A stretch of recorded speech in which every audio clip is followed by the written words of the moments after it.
Spiderman ஏன் இவ்வளோ ஸ்பெஷல்னு பொண்ணு பார்க்கலாம். அவர் தான் மார்வலின் உண்மையான முகம். தமிழில் அவருக்கு பெரிய ரசிகர் பட்டாளமே இருக்குது. அது ஏன்னு இந்த வீடியோவில் சொல்கிறேன். இந்த படமே பார்த்ததில்ல. ஸ்பைடர்மேன் பிராண்ட் நியூ டே தான் ஃபஸ்ட்டு பார்க்க போகிறேன் அப்படின்னா உங்களுக்கு என்னெல்லாம் தெரியணுன்றதை நான் சுருக்கமாக சொல்லிடுறேன். ஃபர்ஸ்ட் ஆஃப் ஆல், ஸ்பைடர்மேன் அப்படின்றது ஸ்டீவ் டிட்கோ அவரால் க்ரியேட் பண்ணப்பட்ட ஒரு கேரக்டரு. இனிஷியலாக ரொம்ப யோசித்தேன், ஒரு சிலந்தி சம்மந்தப்பட்ட ஒரு கேரக்டர் ஆச்சு, குழந்தைங்களுக்குலாம் சிலந்தினா ரொம்ப பயமாச்சு, இந்த கேரக்டர் ஒர்க் அவுட் ஆகும் அப்படின்னு சொல்லி நிறைய டவுட் இருந்துச்சு. இனிஷியலாக இந்த கேரக்டர் வந்து டெவலப் ஆகிறதுல கொஞ்சம் ஸ்ட்ரகிள் ஆனாலுமே போக போக பார்த்தீங்கன்னா நாளடைவில் ரொம்ப ஃபேமஸ் ஆகுது. சொல்ல போனீங்கன்னா மார்வலோட ஒரு ஐக்கானாகவே இந்த கேரக்டர் மாறிடுது. எப்படி நம்ம டிசியில் வந்து சூப்பர்மேன் அப்படின்னு சொல்கிறோமோ, பேட்மேன் சொல்கிறோமோ, அந்த மாதிரி மார்வல் எல்லாருக்கும் ஃபஸ்ட்டு ஸ்ட்ரைக் ஆகிற ஒரு கேரக்டர் ஸ்பைடர்மேன் தான். இப்போ தான் நம்மளுக்கு அயன்மேனு, கேப்டன் அமெரிக்காலாம் சினிமா அதுக்கப்புறம் வந்துச்சு. ஆனால் காமிக் காலத்துலேருந்து ஆரம்பத்துலேருந்து நீங்கள் எடுத்து பார்த்தீங்கன்னா ஸ்பைடர்மேனோட ஒரு பாப்புலாரிட்டி அடிச்சிக்கவே முடியாது. சூப்பர் ஹீரோட பொட்டன்ஷியல், அந்த ஃபில்ம் யூனிவர்ஸோட பொட்டன்ஷியல் வந்து நெக்ஸ்ட் லெவலுக்கு போயிடுது. அந்த டைமில் தான் சோனி பிக்சர்ஸு தன்னோட ரைட்ஸில் இருக்கிற ஸ்பைடர்மேனை அன்லீஷ் பண்ணலாம் அப்படின்னு நினைக்கிறாங்க. இயர்லி 2000 சாம் ரேமியோட இயக்கத்தில் டோபி மேகார் நடித்த அந்த ஸ்பைடர்மேன் ட்ரையாலஜி தான் மோஸ்ட் ஓஜி ட்ரையாலஜி. அந்த ட்ரையாலஜிக்கு எல்லாருமே நம்மளோட சைல்ட்ஹுட்டில் பார்த்து வளர்ந்துருப்போம். ரொம்ப ஒரு ஹானஸ்டான போர்ட்ரேயல்ல டோபி மேகார் பண்ணியிருப்பார். இப்போ நீங்கள் வந்து ஃபஸ்ட்டு நீங்கள் பார்க்குறீங்க, ஒரு ஸ்பைடர்மேன் படத்தை ஸ்க்ராட்ச்லேருந்து ஆரம்பிக்கிறீங்க, ஸ்பைடர்மேன் பற்றி எதுவுமே தெரியாது, நான் காமிக்கே படித்ததில்லை, டேரெக்டாக படம் தான் பார்க்க போகிறேன் அப்படின்னா இதுதான் பெஸ்ட் பிளேஸ் டு ஸ்டார்ட். டெஃபினட்டாக உங்களோட ஃபர்ஸ்ட் கேம்பெயின் இங்கேருந்து தான் ஸ்டார்ட் ஆகணும். ஸ்பைடர்மேனோட அந்த ஒரு ஃபர்ஸ்ட் 3 பார்ட்ஸ் டோபி மேகர் நடித்தது ரொம்ப ஒரு சென்சேஷனல் ஹிட், ரொம்ப ஐகானிக்கான ஒரு ஃபிலிம்.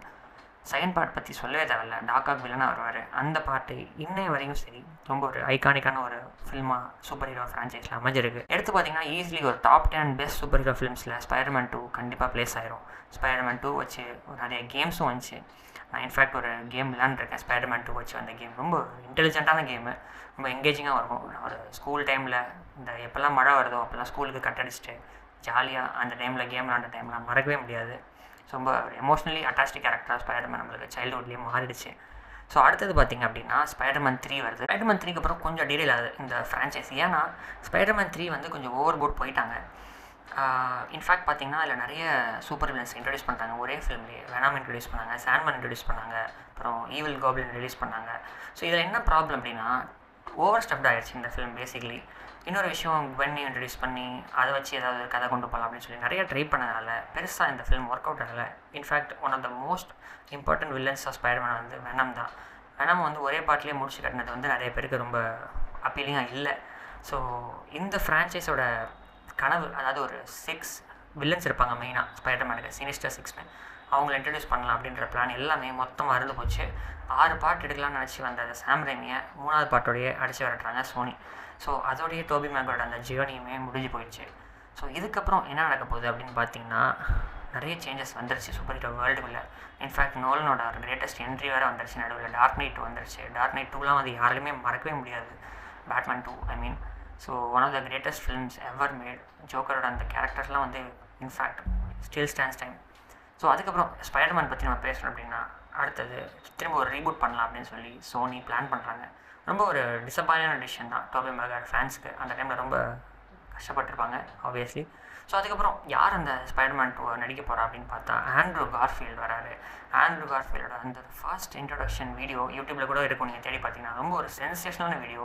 நீங்கள் ஸ்பைடர்மேன் பற்றி ஸ்பைடர்மேனாக நடித்த நிறைய கேரக்டர்ஸு ஐ மீன் ஆக்டர்ஸ் எல்லாருமே அந்த கேரக்டரோட எவ்வளோ கனெக்ட் ஆகுங்கன்றதை நம்ம நல்லா புரிஞ்சுக்கணும். ஏன்னா ரொம்ப ஒரு கிரவுண்டடான ஒரு கேரக்டர் ஸ்பைடர்மேன்றது. பேட்மேன் மாதிரி கிடையாது, சூப்பர்மேன் மாதிரி கிடையாது. சூப்பர்மேன் வந்து ஒரு இன்வின்சிபிள் கேரக்டர். அவரை பார்த்திங்கன்னா ரொம்ப பவர்ஃபுல்லாக இருப்பார். அவர் வீக்னஸ்லாம் கிடையாது. அவரை நீங்கள் ஹியூமன்னு நம்பி கனெக்ட் பண்ண முடியாது. ஆப்வியஸ்லி அவர் ஒரு ஏரியன்னு. அந்த அதில் நீங்கள் பேட்மேன் எடுத்துக்கிட்டிங்கன்னா ஒரு ஆல்ஃபா மேல் நம்மளாம் சொல்லுவோம் இல்லையா, ஒரு பர்சனுக்குள்ளேயும் ஒரு பையன்குள்ளேயும் ஒரு ட்ரீம் இருக்கும். ரொம்ப ரிச்சாக நம்ம என்ன சொல்கிறது, நிறைய கேர்ள்ஸ் கூட சுற்றிட்டு ஃபேன்சி மொபைல் ஆட்டோமொபைல்ஸ்லாம் வச்சுட்டு கேஜெட்ஸ்லாம் வச்சுட்டு சுற்றணும். அந்த மாதிரி கேரக்டர் வந்து பேட்மேன். அதனால தான் ரொம்ப நிறைய பாய்ஸ்க்கு வந்து பேட்மேன் ரொம்ப close to the heart. Plus அவர் ஒரு சூப்பர் டிடெக்டிவ், அது மாதிரி நிறைய நல்ல விஷயங்கள் இருக்குது. பட் ஸ்பைடர்மேன் எடுத்துக்கிட்டிங்கன்னா ரொம்ப ஒரு டிஃப்ரெண்ட்டான ஒரு கேரக்டர் அது. அதுக்கு ரொம்ப சூப்பரான பவரும் கிடையாது, அதாவது ரொம்ப ஒரு குட் லுக்கிங் பர்சன் அப்படியும் கிடையாது. ஒரு average school boy, average college boy, அதாவது பொண்ணுகிட்ட போய் எப்படி அப்ரோச் பண்ணுறதுன்னு தெரியாத நம்மளை மாதிரி நிறைய ஆவரேஜ் லுக்கிங்காக இருக்கிற சுமார் மூஞ்சி குமாருக்கு ரொம்ப கனெக்டான ஒரு கேரக்டர் தான் ஸ்பைடர்மேனும் சரி பீட்டர் பார்க்கரும் சரி. அதாவது எந்த சூப்பர் ஹீரோக்கும் இவ்வளோ ஒரு ரொம்ப கிரவுண்டடான ஒரு ரியாலிட்டியை காட்ட மாட்டாங்க. ஒரு பீஸா பாயாக, பார்ட் டைம் பாயாக ஒர்க் பண்ணுவார், ஃபோட்டோகிராஃபி பண்ணுவார், காசுக்காக எல்லாமே பண்ணுவார். பேசிக்கலி பார்த்திங்கன்னா ஒரு ஃபேமிலி ட்ராமா இருக்கும், பர்சனல் ட்ராமா இருக்கும், தன்னோட க்ரஷை வந்து தன்னோட ஃப்ரெண்டே கரெக்ட் பண்ணியிருப்பான். இப்படி எக்கச்சக்கமான விஷயங்கள் ஃபன்னியாகவும் ரிலேட்டபிளாகவும் இருக்கிறனாலேயே சூப்பர் ஹீரோ மூவிஸ்லேயே இது ரொம்ப டிஸ்டிங்காக தெரியும். எனக்கு பர்சனலி த அமேசிங் ஸ்பைடர்மேன் அந்த டுவாலஜி 2 பார்ட் வந்துச்சு, ரொம்ப பிடிச்சிருந்துச்சு. நிறைய பேர் அது ஒர்க் அவுட் ஆகலை. ஏன்னா நீங்கள் ஃபஸ்ட்டு ட்ரையாலஜி பார்த்தீங்கன்னா ரொம்ப கிரவுண்டடாக இருக்கும், ரொம்ப ஒரு ரியலிஸ்டிக்காக இருக்கும். அந்த டாசம் அப்படின்னு சொல்கிற அந்த த அமேசிங் ஸ்பைடர்மேன் வந்து கொஞ்சம் டிஃப்ரெண்ட்டான அப்ரோச்சில் இருக்கும், இன்னும் கொஞ்சம் டார்க்காக, இன்னும் கொஞ்சம் ஒரு ஃபேன்சியாக இருக்கும். பீட்டர் பார்க்கரோட கேரக்டரைசேஷனே பார்த்தீங்கன்னா ரொம்ப ஒரு is too cool to be a Peter Parker அப்படி தான் எனக்கு நிறைய இடத்துல பட்டுச்சு. ஏன்னா நீங்கள் டோபி மேகரோட கேரக்டர் எடுத்துக்கிட்டிங்கன்னா ரொம்ப சைலண்ட்டாக, ரொம்ப ஒரு இன்ட்ராவர்ட்டாக இருக்கும். ஆனால் ஆண்ட்ரூ கார்ஃபீல்ட் ரொம்ப கூலாக இருப்பார், பார்க்கவே ஸ்கேட் போர்டில் போவார், ரொம்ப ஃபேன்சியாக இருப்பார். ஸோ அது நிறையா பசங்களுக்கு பிடிக்கல, கனெக்ட் ஆகலைன்னு நினைக்கிறேன் மேபி. பட் அந்த chemistry between Peter Parker and Gwen Stacy one of the best romance on screen இந்த சூப்பர் ஹீரோ யூனிவர்ஸில் அப்படின்னு சொல்லலாம். ரொம்ப ஒரு ஹானஸ்டான போர்ட்ரேல், யாராலையும் மறக்க முடியாது. அது அமேசிங் ஸ்பைடர்மேன் 2 எண்டிங்கு ரொம்ப நிறைய பேர் எமோஷ்னலாக ட்ரெயின் ஆகிருப்பீங்க. நான் நிறைய அழுதுருக்கேன் இந்த அமேசிங் ஸ்பைடர்மேன் 2 படம் பார்த்துட்டு. ஸோ ஓவராலாக ஒரிஜினல் ட்ரையாலஜியோட டுவாலஜி அந்த த அமேசிங் ஸ்பைடர்மேனை நீங்கள் கம்பேர் பண்ணுறது தப்பு ஃபர்ஸ்ட் ஆஃப் ஆல். ஏன்னா ரெண்டுமே வேறு வேறு டைம் லைனில் வேறு ஜானரில் கொஞ்சம் அப்ரோச் பண்ணப்பட்டுச்சு. பட் அதுக்கு கிடைச்ச ஹேட்டர் அப்படின்றது கொஞ்சம் ஓவர்போர்ட் போயிருச்சு. அதுலேயும் நிறைய எக்ஸ்பெக்டேஷன்ஸ் இருந்துச்சு. சோனி வந்து அதை சினிஸ்டர் 6 கொண்டு வந்து அதை ஒரு பெரிய யூனிவர்ஸாக மாற்றலாம், ஸ்பைடர் வெர்ஸாக மாற்றலாம்னு சொல்லி நிறையா ஒரு பிளான் வச்சுருந்தாங்க. பட் பெருசாக அது ஒர்க் அவுட் ஆகலை, ஆடியன்ஸ்கிட்ட கனெக்ட் ஆகலை அப்படின்றனால அந்த பிளானும் சொதப்பிடுச்சு. So first attempt Toby Maguire வச்சதும் எண்ட் ஆயிடுச்சு. அடுத்த செகண்ட் அட்டெம்ப்ட்டு ஆண்ட்ரூ கார்ஃபீல்ட் அட்டெம்ப்ட்டும் எண்ட் ஆயிடுச்சு. ஸோ இதுக்கப்புறம் சோனிக்கு வந்து இந்த கேரக்டர் வச்சு என்ன பண்ணுறதுன்னு தெரியல. நிறைய அட்டெம்ப்ட் எடுக்கிறாங்க, இதை ஸ்பைடர்மேன் சம்மந்தப்பட்ட ஒரு சுற்றி உள்ள கேரக்டர்ஸ் வச்சு ட்ரை பண்ணுறாங்க. பட் எதுவுமே ஒர்க் அவுட் ஆகலை. ஸோ அல்டிமேட்டாக நம்மளோட புகலிடம் எது அப்படின்னு சொல்லி தேடி மார்வலோட ஒரிஜினல் கேங் அது கூடயே சேர்க்குறாங்க. இங்கே தான் கேம் சேஞ்சரு. அதாவது அண்டர் ரூஸ் அப்படின்னு சொல்லி நம்ம Iron Man Captain America versus Iron Man அந்த சிவில் வார் மூவியில் ஸ்பைடர்மேனை திரும்ப மார்வலோட அந்த பிக்கஸ்ட் யூனிவர்ஸ்குள்ளே என்ட்ராரு. அஸ் அ கிட்டாக டாம் ஹாலண்டாக காஸ்ட் பண்ணுறாங்க. அவர் வந்து ஒரு 16 year old கிட்டாக இந்த படத்தில் ஸ்பைடர்மேனோட ரோலை ஃபுல்ஃபில் பண்ணுறாரு. மோஸ்ட் யங்கஸ்ட் ஸ்பைடர்மேனாக இவர் அதில் போர்ட்ரே பண்ணுறாரு. நீங்கள் இனிஷியலாக பார்த்தீங்கன்னா மற்ற ஸ்பைடர்மேன் கேரக்டர்ஸ்க்கும் இவருக்கும் ஒரு கிராஸ் டிஃப்ரென்ஸ் இருக்கும். அந்த டோபி மேகரோட ஸ்பைடர்மேன் வந்து ரொம்ப ஒரு மெச்சோர்டான ஒரு கேரக்டர், ரொம்ப ஒரு இன்னசென்ஸ் இருக்காது, அந்த ஒரு குவிக்கினஸ்லாம் இருக்காது. அடுத்து நீங்கள் கார்ஃபீல்ட்டை பார்த்தீங்கன்னா அந்த ஒரு பேண்டர் எப்பயுமே இருக்கும். ஸ்பைடர்மேனோட ஒரு பிக்கஸ்ட் ஒரு ப்ளஸ் என்னன்னு பார்த்தீங்கன்னா ரொம்ப சில்லாக ஹேண்டில் பண்ணுவார். அப்படி அந்த பீட்டர் பார்க்கரோட கேரக்டருக்கு என்டையர் ஆப்போசிட் தான் அந்த ஸ்பைடர்மேனோட ஒரு கேரக்டர். இப்போ ரவுடிங்களோட சண்டை போடுறாரு, சூப்பர் வில்லன்ஸோட சண்டை போடுறாரு அப்படின்னா கலாச்சிக்கிட்டே சண்டை போடுவார். ஸோ அந்த மாதிரி பேண்டர்லாம் வந்து அமேசிங் ஸ்பைடர்மேனில் ரொம்ப இன்ட்ரெஸ்டிங்காக என்ஜாயபிளாக இருந்துச்சு. ஸோ டாம் ஹாலண்டோட வெர்ஷன் பார்த்தீங்கன்னா ஒரு கிட் வெர்ஷன் தான் பேசிக்கலி. ரீசெண்டாக தான் அவர் அங்கிளும் இறந்துருக்காரு. அதை ஓவர் கம் பண்ணி இனிஷியல் ஃபேஸ் ஆஃப் அவரோட ஸ்பைடர்மேன் லைஃப்பில் அவர் இருக்கார். ஸோ மற்ற படத்துக்கும் இந்த படத்துக்கும் என்ன டிஃப்ரென்ஸ் அப்படின்னா, இல்லை அந்த அங்கிள் பெனோட டெத்தை திரும்ப இன்னொரு டைம் காமிச்சு நம்மளை அழவைக்கெல்லாம் ட்ரை பண்ணல, டேரெக்டாக நம்ம அந்த வேர்ல்டுக்குள்ளே போயிடுறோம். அது மாதிரி டாம் ஹாலண்ட் வந்து ஆல்ரெடி ஒரு எஸ்டாப்ளிஷ்ட் ஸ்பைடர்மேனாக ஒரு லோக்கலாக சின்ன சின்ன வேலைகள்லாம் பண்ணி ரவுடி இந்த தெஃப்டெல்லாம் கண்ட்ரோல் பண்ணுற ஒரு ஆளாக இருக்கார். அது அயன்மேன் வந்து கண்டுபிடிச்சி கேப்டன் அமெரிக்காவுக்கு அகென்ஸ்டாக அந்த ஒரு டீமுக்கு அகென்ஸ்டாக ஃபைட் பண்ணுறதுக்கு இவரோட ஹெல்ப் எடுக்கிறாரு. ஸோ அதான் அவரோட first introduction into Marvel world. சூப்பரான ஒரு இன்ட்ரடக்ஷனு. ஃபஸ்ட்டு மூவிலே விளாசிருப்பார். ஸ்பைடர்மேனோட கம்பேக் வந்து ரொம்ப ஒரு எமோஷனலாக கம்பேக்காக இருந்துச்சு நிறைய ஃபேன்ஸ் சொல்ல. ஸோ இப்படியே போயிட்டுருக்கு. அடுத்து ஸ்பைடர்மேனை வச்சு ஒரு சோலோ அட்வென்ச்சர் பண்ணுறாங்க, ஸ்பைடர்மேன் ஹோம் கமிங் அப்படின்றது. அது ஒரு super duper hit, unbelievable movie. அது ஜாலியான ஒரு படம். அதாவது ஒரு என்ன சொல்கிறது, ஒரு ஹோம் அலோன் அந்த மாதிரி படங்கள்லாம் பார்த்து வளர்ந்தவங்களுக்கு ரொம்ப ஒரு என்ஜாயபிளாக இருக்கும். நீங்கள் இந்த படத்தையும் டோபி மேகரோட அந்த ஃபஸ்ட் வெர்ஷனையும் கம்பேர் பண்ண முடியாது. அது மோர் மெச்சோர்டு வெர்ஷன், மோர் கிரவுண்டட் வெர்ஷன். இது வந்து இந்த யூனிவர்ஸ்க்கு எப்படி அதை மேக் பண்ணணுமோ அதை அதுக்கேற்ற மாதிரி ரொம்ப கச்சிதமாக ஒரு ஸ்கூல் பசங்களுக்கு ரிலேட் பண்ணுற மாதிரி சூப்பராக கிரியேட் பண்ணாங்க home coming. So home coming படம் முடிஞ்சிருச்சு. அதுக்கப்புறம் பார்த்திங்கன்னா நம்மளுக்கு நிறையா தெரியும். இன்ஃபினிட்டி வார் நடக்கும், அப்புறம் எண்ட் கேம் நடக்கும். அதில் நிறைய எமோஷன்ஸை கோத்ரூ பண்ணியிருப்பார். அயன்மேனோட டெத்தை ஃபேஸ் பண்ணியிருப்பார். ஸோ இந்த டெத்தெல்லாம் முடித்து எல்லாருமே எதிர்பார்த்த படம் ஃபார் ஃப்ரம். ஏன்னா அயன்மேனுக்கு அப்புறம் இந்த யூனிவர்ஸை யார் கேரி பண்ணிட்டு போவா அப்படின்னு சொல்லி நிறைய எக்ஸ்பெக்டேஷன் இருந்துச்சு. நிறைய ஃபேன்ஸ் நினச்சாங்க டாக்டர் ஸ்ட்ரேஞ்ச் வருவார், இல்லை சில பேர் சொன்னாங்க ஸ்பைடர்மேன் தான் ஃப்யூச்சர் அப்படின்னு சொல்லி நிறையா டிஸ்கஷன்ஸ் போயிட்டு இருந்துச்சு. ஸோ இந்த ஒரு ஃபஸ்ட் பார்ட்லேருந்து செகண்ட் பார்ட்டில் உங்களுக்கு நிறைய ஒரு ட்ரான்சிஷன் தெரியும் ஸ்பைடர்மேன் கேரக்டர்லேயே. அதாவது ஃபஸ்ட் பார்ட்டில் இன்னும் இம்மெச்சூராக ரொம்ப சைல்டிஷாக இருப்பார். செகண்ட் பார்ட்டில் ரொம்ப ஒரு சேடாக இருப்பார். ஏன்னா பேசிக்கலாக அவரோட மென்டர்னு சொல்லப்படுற அந்த அயன்மேன் இறந்துட்டார். ஸோ எல்லாருமே நினச்சிட்டு இருந்தாங்க ஃபஸ்ட் பார்ட்டில் இது வந்து ஒரு நாட் அ ஸ்பைடர்மேன் ஃபிலிம், இது வந்து ஒரு அயன்மேன் ஜூனியர் மாதிரி இருக்குன்ட்டு. அதுதான் அவங்களோட மோட்டோவே. உங்களை வந்து அவங்க நினைக்க வைக்கணும் இவர் வந்து ஒரு ஜஸ்ட் ஒரு அயன்மேனோட ஜூனியர், இவர்கிட்ட எதுவுமே கிடையாதுன்னு உங்களை நினைக்க வச்சு அதுக்கப்புறம் ஸ்பைடர்மேன் யார், அவன் எப்படி மாறுறான், ஒரு இம்மெச்சூர் கிட் ஒரு ஸ்கூல் கிட்லேருந்து எவ்வளோ மெச்சூர் ஆகிறான் அப்படின்றதான் அந்த ஜேர்னி. ஸோ நடுவுலேயே நிறைய கிரிட்டிசிசம் வர ஆரம்பிச்சிருச்சு. டாம் ஹாலண்டோட வெர்ஷன் வந்து ரொம்ப கனெக்ட் பண்ணுற மாதிரி இல்லை, ரொம்ப ஃபன்னாக இல்லை. ஐ மீன் ரொம்ப மெச்சோர்டாக இல்லை. யாரெல்லாம் டோபிக்கு ரொம்ப ப்ரூட்டலான ஃபேன்ஸ் இருந்தாங்களோ அவங்களுக்கு வந்து இது பெருசாக பிடிக்கல. இருந்தாலுமே ஃபார் ஃப்ரம் ஹோம் சூப்பராக ஒர்க் அவுட் ஆச்சு. அதில் வந்து நம்ம மிஸ்டீரியோ அப்படின்ற ஒரு கேரக்டர் வருவார் சூப்பர் வில்லனா. நம்ம எல்லாருக்குமே தெரியும், நான் சொன்ன அந்த கேம்லேயும் வந்து மிஸ்டீரியோட அந்த செக்மெண்ட் வந்து ரொம்ப சூப்பராக இருக்கும். ரொம்ப அமேசிங்கான ஒரு சீக்வன்ஸ். அடுத்தது பார்த்திங்க அப்படின்ட்டா ஸ்பைடர்மேன் 3rd பார்ட் டாம் ஹாலண்டோடது, அதுதான் நோ வே ஹோம். அதாவது ஒரு ரொம்ப வருஷம் ஸ்பெகுலேஷன். மார்வல் வந்து அந்த எண்ட் கேமுக்கு அப்புறம் கொஞ்சம் ஒரு ஸ்ட்ரகிள் பண்ணுற ஃபேஸ்க்குள்ளே போகுது. டிவி ஷோஸ்லாம் பார்த்திங்கன்னா இந்த வாண்டா விஷன் சூப்பராக இருக்கும். அப்புறம் சில நல்ல நல்ல ஷோஸ் வந்துச்சு. என்ன இருந்தாலுமே பெரிய லெவலில், அதாவது ஒரு ஒரு என்ன சொல்கிறது, அயன்மேனோட அந்த வெற்றிடத்தை ஃபில் பண்ணுற மாதிரி ஒரு படம் வரலை. தோர் வச்சு பண்ணாங்க லவ் அண்ட் தண்டர், அது பெருசாக ஒர்க் அவுட் ஆகலை. ஸோ அடுத்து என்ன பண்ணலாம் அப்படின்னு நினச்சிருக்க டைமில் இந்த நோ வே ஹோம் வருது. இந்த நோ வே ஹோம் டைமில் கொஞ்சம் கிளாஷ் ஆகுது பிட்வீன் சோனி அண்ட் டிஸ்னி. யார்கிட்ட ரைட்ஸ் இருக்குது, இவங்களோட ஃப்யூச்சர் பிளான்ஸ் என்ன அப்படின்னு சொல்கிறதுல கொஞ்சம் ப்ராப்ளம் வருது. இதுக்கப்புறம் ஃப்யூச்சரில் ஸ்பைடர்மேன் படம் வருமா வராதா அப்படின்ற அளவுக்கு நிறைய கன்ஃபியூஷன் க்ரியேட் ஆயிடுச்சு. ஸோ அந்த டைமில் நோ வே ஹோம் வருது. நோ வே ஹோம் வரதுக்கு முன்னாடி நிறைய ஸ்பெகுலேஷன்ஸ், இந்த மாதிரி வந்து இந்த படத்தில் ஆண்ட்ரூ கார்ஃபீல்ட் கம்பேக்கு, டோபி மேகோட கம்பேக்கு அப்படின்னு சொல்லி நிறைய ஸ்பெகுலேஷன்ஸ் இருந்துச்சு, ரூமராக இருந்துச்சு. அது வந்து அவுட்ரைட்டாக வந்து எல்லோரும் தள்ளி விட்டு போயிட்டாங்க. என்னது இது, எப்படி இதெல்லாம் பாசிபிளே கிடையாது. ஸோ இந்த காலத்தில் நம்ம நிறைய கேமியோஸ்லாம் பார்த்து பழகிட்டோம். But still No Way Home வரதுக்கு முன்னாடி இருந்த அந்த ஹைப் இருக்கு இல்லையா, அது ரொம்ப ஒரு எக்ஸ்பிளைனே பண்ண முடியாத ஹைப்பு. யாருமே எக்ஸ்பெக்ட் பண்ணல இதெல்லாம் வந்து பாசிபிளாக, எப்படி வந்து இந்த ஸ்டூடியோ வந்து இதை பேசி அரேஞ்ச் பண்ண முடியும். ஏன்னா ஆண்ட்ரூ கார்ஃபீல்ட் ஆப்வியஸாக சொல்லியிருக்காரு, நான் ரொம்ப ஹர்ட் ஆகிட்டேன் என்னை சாக் பண்ணதுக்கப்புறம் அப்படின்னு சொல்லி. ஸோ அவர் எப்படி கம்பேக் கொடுப்பாரு அப்படின்னு சொல்லி ரொம்ப கன்ஃபியூஸ்டாக இருந்தாங்க ஃபேன்ஸும் சரி. ஸோ அப்போது அவரோட ஆக்சுவலாக இன்னொரு படமும் வர வேறு இருந்துச்சு. அப்போது அந்த படத்தை பற்றி கூட யாருமே இன்டர்வியூவில் ஆண்ட்ரூ கார்ஃபீல்ட்டை கேட்கல. எல்லாருமே கேட்ட கொஷின் வந்து, நீங்கள் என்ன இந்த படத்தில் கம்பேக் தரீங்களான்னு கேட்டாங்க. யாருக்குமே அது நம்புற மாதிரி இல்லை எப்படி அவர் வருவார் அப்படின்னு சொல்லிட்டு. படத்துக்குள்ளே போனதுக்கப்புறம் நம்மளுக்கு நிறைய லாஸ்ட் செக்மெண்ட்ஸ் ஆஃப் ட்ரைலர்லாம் பார்க்குறப்ப நம்மளுக்கு தெரிஞ்சிருச்சு இதில் சம்திங் ஃபிஷி, பெரிய பெரிய வில்லன்ஸ்லாம் ரிட்டர்ன் ஆகிறாங்க.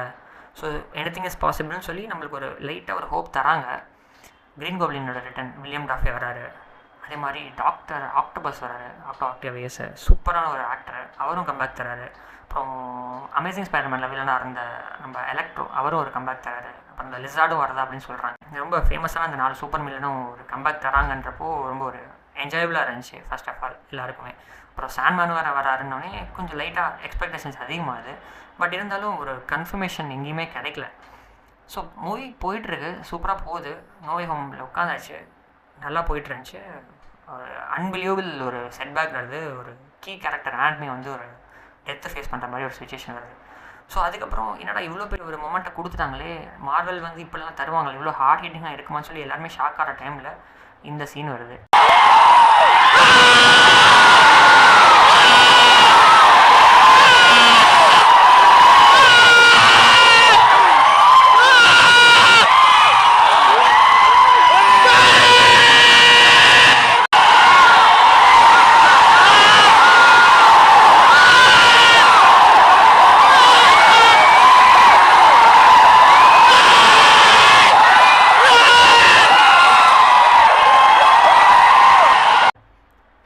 வெடிக்குது.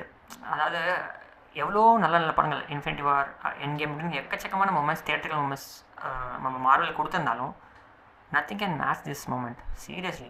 அதாவது நீங்கள் ஜென்ரேஷனல் ஒரு எக்ஸ்பெக்டேஷன் இது. ஏன்னா இந்த மாதிரி சூப்பர் ஹீரோ ரொம்ப ஒரு நம்மளுக்கு ஹார்ட்டுக்கு கனெக்டான ஒரு சூப்பர் ஹீரோ, சைல்ட்ஹுட்டை ஃபுல்ஃபில் பண்ண நிறைய மூமெண்ட்ஸ் தந்த, நம்ம சைல்ட்ஹுட்டில் முக்கியமான ஒரு ஸ்பேஸ் வச்ச இந்த கேரக்டர்ஸ்லாம் எல்லோரும் சேர்ந்து வருவாங்கன்றது வந்து இட்ஸ் டோட்லி அன்பிலியபிள். ஆண்ட்ரூ கார்ஃபீல்டோட கம்பேக் அப்போது எல்லோரும் கதறி கத்தின மூமெண்ட்ஸு, டோபி மேகோர் வந்தப்போ கதறி கத்தின மூமெண்ட்ஸ், இதெல்லாம் வந்து சத்தியமாக மறக்கவே முடியாது. இதில் என்னென்னா this is not just like another cameo. இதோட எமோஷ்னல் இன்வெஸ்ட்மெண்ட் நம்ம பார்த்தே ஆகணும். எத்தனை வருஷம் எக்ஸ்பெக்டேஷன்ஸ், எத்தனை வருஷம் டிஸ்கஷன்ஸ். ஸோ இதெல்லாம் தாண்டி, இவ்வளோ ரிலேட்டபிலிட்டி ஃபேக்டர்லாம் தாண்டி இந்த 3 பேரும் ஒரு இடத்துல வந்து நிற்கிறாங்க. இந்த 3 பேரும் ஒன்றா சேர்ந்து ஃபைட் பண்ணுறாங்க அப்படின்றதெல்லாம் பார்க்குறப்பே ரொம்ப ஒரு நாஸ்டாலஜிக்காகவும் ரொம்ப ஒரு எமோஷ்னலி அட்டாச்சாகவும் இருக்குது. ரொம்ப ஒரு ஃபேண்டாஸ்டிக்கான எக்ஸ்பீரியன்ஸு, மறக்க முடியாத எக்ஸ்பீரியன்ஸு. சீரியஸாக சொல்ல போனால் No Way Home as a மூவியாக one of the great films அப்படின்னு கேட்டால் டாப் 1 டாப் 3லாம் கூட கிடையாது. பட் அந்த நாஸ்டாலஜி ஃபேக்டர்னாலே என்னவோ ரொம்ப ஒரு க்ளோஸ் டு த ஹார்ட்டாக இந்த படம் அமைஞ்சிருச்சு. அந்த தேட்டர்கள் மூமெண்ட்ஸ் வந்து எந்த படத்தாலையும் ரிப்ளேஸ் பண்ண முடியுமான்னு எனக்கு தெரியல. பார்க்கலாம் அடுத்த படம் எப்படி இருக்குன்ட்டு. ஸோ ஆப்வியஸாக இந்த படத்தோட எண்டிங்கில் என்ன சொல்ல வராங்க அப்படின்னா, சோனி வந்து தனியாக போகிறாங்க அப்படின்றதான் சொல்ல வராங்க. ஸோ பீட்டர் பார்க்கர் வந்து எல்லாரையும் மறக்க வைக்கிறாரு. யாருக்குமே தெரில யார் பீட்டர் பார்க்கர்னு. டாக்டர் ஸ்ட்ரேஞ்சோட ஸ்பெல்லை போட்டு எல்லாரையும் மறக்க வச்சாரு. ஈவன் ரொம்ப சேடான ஒரு எண்டிங் அது. ஜெண்டையாக்கும் மறந்துடுது, மேரி ஜேனுக்கும் மறந்துடுது, அவரோட க்ளோஸ் ஃப்ரெண்டான நெட்டுக்கும் மறந்துடுது. ஸோ ஸ்பைடர்மேன் தன்னோட ஃப்ரெஷ் ஜேர்னி ஆரம்பிக்கிறாரு. எப்படி டாபி மேக்வேர் ஒரு சீரியஸான ஜேர்னியை ஸ்டார்ட் பண்ணாரோ அதே மாதிரி டாம் ஹாலண்டோ ஸ்டார்ட் பண்ண போகிற மாதிரி இந்த படத்தோட எண்டிங்கில் நம்மளுக்கு காமிச்சிருப்பாங்க. ஒரு ஹேண்ட்மேட் ட்ரெஸ்ஸு மொத்தமாக அந்த அயன்மேனோட இன்ஃப்ளூயன்ஸ் எடுத்து மொத்தமாக வெளியே வந்து சோலோ ஜேர்னிக்கு ரெடி ஆகிட்டார் அப்படின்றத நம்ம கிளியராக தெரிஞ்சுக்கலாம். ஸோ இதுதான் மூவி யூனிவர்ஸில் மெயினாக வந்த ஸ்பைடர்மேன் ஃபிலிம்ஸு. இது இல்லாமல் 2 ஐகானிக் ஃபிலிம்ஸ் இருக்குது. அது இல்லாமல் சில கேம்ஸ் இருக்குது. அதை பற்றி நான் சுருக்கமாக சொல்லிடுறேன். Spiderman into the verse, across the Spiderverse கண்டிப்பாக எல்லாருமே பார்த்துருப்பீங்க. அது வந்ததுக்கப்புறம் தான் என்னன்னு தெரில, சோனிக்கு வந்து திரும்ப ஒரு நம்பிக்கை வந்துருச்சு. நம்ம வந்து ஸ்பைடர்மேன் வச்சு ஒரு யூனிவர்ஸை நம்ம பில்ட் பண்ணுறோம், அதில் காசு பார்க்குறோம் அப்படின்னு சொல்லி நிறைய நம்பிக்கை வந்துச்சு. ஸ்பைடர்வர்ஸோட எப்படி சொல்கிறது, அதோட இம்பேக்ட் வந்து culturally phenomenal. Miles Morales introduce பண்ணி இவ்வளோ சென்சேஷ்னலாக ஒரு படம் ஓடும், ஆஸ்கார் வரைக்கும் போகணும்னு யாருமே எதிர்பார்த்துருக்க மாட்டாங்க. பேசிக்கலாக பார்த்தீங்கன்னா அந்த படத்தோட ஒரு டிசைனே சரி, அந்த கிராஃபிக்ஸ், அந்த ஃப்ரேம் ரேட்டை மாற்றி அவங்க ப்ரெசென்ட் பண்ண வேமே ரொம்ப ஃப்ரெஷ்ஷாகவும் இருந்துச்சு அனிமேஷன் வியூவர்ஸ்க்கு. ஸோ ஸ்பைடர்மேன் 1 and 2 ரொம்ப ஒரு highly rated film, easily top 5ல் இருக்கிற one of the best Spider-Man films. So அந்த ஒரு ஸ்பைடர்வர்ஸ் பார்க்கணும் அப்படின்னு நினச்சிங்கன்னா கண்டிப்பாக பாருங்கள். அது எந்தளவுக்கு இதோட ரிலேட்டபுளாக இருக்கும், இதில் கனெக்ட் ஆகுன்றது எனக்கு தெரியல. பட் உங்களுக்கு அந்த ஸ்பைடர்மேன் கேரக்டர் பற்றி புரியணும், அவரோட பாஸ்ட் ப்ரெசென்ட் ஃபியூச்சர்லாம் உங்களுக்கு தெரியணும். அப்புறம் மல்டிபிள் வெர்ஷன்ஸ் இருக்குது. ஃபார் எக்ஸாம்பிள் இந்தியனான பவித்ர் பிரபாகர்னு ஒரு கேரக்டர் இருக்குது, அதாவது பீட்டர் பார்க்கரே இந்தியாவில் பிறந்த அப்படி இருக்கும்ட்டு. ஸோ இந்த மாதிரி வெர்ஷன்லாம் உங்களுக்கு இன்ட்ரெஸ்டிங்காக இருக்குது பார்க்குறதுக்கு அப்படின்னா நீங்கள் இந்த மூவிஸும் பார்க்கலாம். ஸோ இது இல்லாமல் ஒரு முக்கியமான ஒரு ஆடாக நான் சொல்ல விரும்புகிறேன். இந்த கேரக்டரில் இன்னும் எமோஷ்னலாக அட்டாச் ஆகணும், பீட்டர் பார்க்கர் ப்ளஸ் இந்த ஸ்பைடர்மேனில் எமோஷ்னலாக அட்டாச் ஆகணும் அப்படின்னா 3 கேம்ஸ் இருக்குது. ஸ்பைடர்மேன் 1, 2 அப்புறம் மைல்ஸ் மோரல்ஸ். இந்த 3 கேமே விளையாண்டுட்டிங்கன்னா கண்டிப்பாக சொல்கிறேன் செதற விட்டுருவீங்க. ஸ்பைடர்மேன் வந்தாலே நீங்கள் ஆகும்னு கற்று ஆரம்பிச்சிருவீங்க. அந்தளவுக்கு ரொம்ப ஒரு கூலான கேமு. அதாவது நியூயார்க் சிட்டிலாம் நம்ம போவான்னு தெரியல, ஆனால் நீங்கள் ஒரு ஸ்பைடர்மேனாக நியூயார்க் சிட்டியில் ஃபுல்லாக ஸ்விங் அடிக்கலாம். சொல்கிறப்போ நம்ம காமெடியாக இருக்கும், பட் நீங்கள் அந்த ஒரு கேரக்டராக வாழ ஆரம்பிங்க. ஒரு 3 கேமும் நீங்கள் வந்து முடிக்கிறதுக்கு குறைஞ்சது எனக்கு தெரிஞ்சு ஒரு 30 + 40 ஹவர்ஸ் ஆகும். இன்கேஸ் நீங்கள் ஜஸ்ட் ஒரு மெயின் கேம், அதாவது மெயின் ஸ்டோரி லைன் மட்டும் விளையாடுறீங்கன்னா. ப்ளஸ் சைடானலாம் விளையாடுறீங்கன்னா ஈஸிலி மோர் தென் 60 ஹவர்ஸ் ஆகும். இந்த 60 hours of living as a Spiderman just imagine பண்ணுங்கள். வெனம் இப்படி எக்கச்சக்கமான கேரக்டர்ஸ் இந்த வேர்ல்டில் இருக்குது. ஒரு 3 கேம் இருக்குது. இந்த 3 கேமை நீங்கள் விளையாடணும்னு நினச்சிங்கன்னா கண்டிப்பாக ட்ரை பண்ணுங்கள். ஸோ இப்படி ஸ்பைடர்மேன் பற்றி பேசணும்னு நினச்சா நிறையா பேசிகிட்டே போகலாம். ஏன் ஸ்பைடர்மேன் வந்து ஸ்டான்லி இவ்வளோ அட்வொகேட் பண்ணுறாரு, ஸ்டான்லிக்கு ஏன் ரொம்ப க்ளோஸான கேரக்டர் அப்படின்றதுக்கெலாம் இத்தனை மூவிஸும் நீங்கள் பார்த்தீங்கனாலே உங்களுக்கு புரிஞ்சிருக்கும். அது இல்லாமல் ரீசெண்டாக ஒரு ரீபூட் பண்ணியிருக்காங்க, மார்வலில் வந்து ஒரு அனிமேட்டட் ஸ்பைடர்மேன் ஒன்று வந்துட்டுருக்கு. அதை நீங்கள் பார்க்கணும்னு நினச்சாலும் பார்க்கலாம். பேசிக்கலாம் இந்த அடுத்த ஸ்பைடர்மேன் படமாக வரப்போகிற அந்த பிராண்ட் நியூ டே அதை பார்க்க போகிறீங்க அப்படின்னா இத்தனை விஷயங்கள் தெரிஞ்சுட்டு போனீங்கன்னா நல்லது. அப்படி இல்லைன்னா ஜஸ்ட் இந்த மார்வல் சினிமாட்டிக் யூனிவர்ஸில் இருக்கிற இந்த செக்மெண்ட்ஸ் மட்டும் தெரிஞ்சுட்டு போனீங்கன்னா கூட ரொம்ப ஈஸி. மார்வல் சினிமாட்டிக் யூனிவர்ஸில் நான் சொன்ன மாதிரி அந்த ஒரு Captain America vs Civil War, அப்புறம் இன்ஃபினிட்டி வார், அப்புறம் எண்ட் கேம், அப்புறம் Homecoming, Far From Home, No Way Home, இது மட்டும் தெரிஞ்சுட்டு போங்க. இதுவே மோர் தென் எனஃப்.